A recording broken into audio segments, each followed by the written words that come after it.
Good afternoon, sir. I am Tero Baines Ace from the Scream 1. I'm going to recite the 15 terms. First is immunity, legal protection, penal, and prosecution. Second, jurisprudence, the philosophy or science of law. Third, juvenile, a person under the legal of adulthood age. 4. Discriminalization, removal of criminal penalties for certain acts. 5. Deviance, behavioral that violates social norms. 6. Elder abuse, mistreatment or neglect of older person. 7.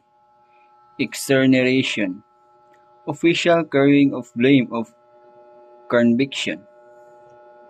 8. Felony, a serious crime punishable by imprisonment or death. 9.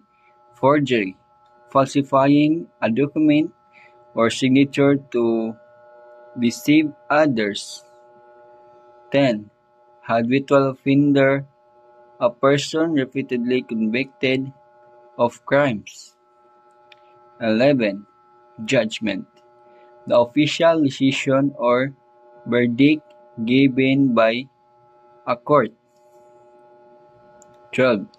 Juvenile delinquency, illegal or antisocial behavior committed by minors.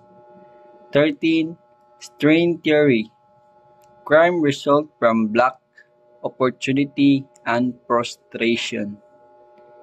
14 is behavioral theory, criminal actions are learned through reinforcement.